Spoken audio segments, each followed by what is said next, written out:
চাকরি বাতিলে মুখ্যমন্ত্রীকে পয়লা বৈশাখে ডেডলাইন বেঁধে নবান্ন অভিযানের হুঁশিয়ারি দিয়েছেন চাকরি প্রার্থী চাকরিহারা ঐক্যমঞ্চ। সাংবাদিক বৈঠক থেকে মুখ্যমন্ত্রী মমতা বন্দ্যোপাধ্যায়কে 15 এপ্রিল পয়লা বৈশাখের ডেডলাইন বেঁধে দিয়েছেন। এই সময়ের মধ্যে মুখ্যমন্ত্রী প্রতিটি মঞ্চের সঙ্গে আলোচনায় না বসলে, সমস্যার সমাধানে উদ্যোগী না হলে বড় আন্দোলনের হুঁশিয়ারি দিয়েছে ঐক্যমঞ্চ। 21 এপ্রিল নবান্ন অভিযানের হুঁশিয়ারি দিয়েছেন তারা। 2016 শিক্ষক নিয়োগ নিয়ে যে দুর্নীতির অভিযোগ উঠেছে, সেই মামলায় কলকাতা হাইকোর্ট সম্পূর্ণ নিয়োগ প্রক্রিয়া বাতিল করে দিয়েছিল। এর জেরে চাকরি হারান 25,753 জন। সেই রায়কে চ্যালেঞ্জ করে সুপ্রিম কোর্টের দ্বারস্থ হয় রাজ্য সরকার। আলাদা মামলা করে শিক্ষা দপ্তর, এসএসসি এবং মধ্যশিক্ষা পর্ষদ।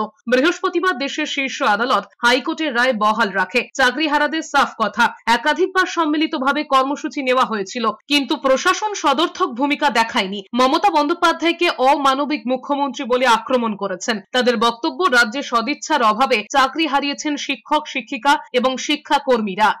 আমরা মুখ্যমন্ত্রীকে আবারও বলতে চাই যে পয়লা বৈশাখ অর্থাৎ 15 এপ্রিলের মধ্যে মাননীয় মুখ্যমন্ত্রী যতজন এই বঞ্চিত কর্মপ্রার্থী আমরা যারা আছি বা চাকরিহারাও আছেন আমাদের মধ্যে, তারাও হয়তো প্রতিনিধিত্ব করবেন, সমস্ত মঞ্চের প্রতিনিধিদের নিয়ে তিনি নবান্নের সভাঘরে বৈঠক করুন, আমাদের বার্তা শুনুন, আমাদের যন্ত্রণার কথা শুনুন। এই যতক্ষণ পর্যন্ত এই সুষ্ঠু সমাধান না হচ্ছে আমরা এই জায়গা থেকে পিছপা হব না।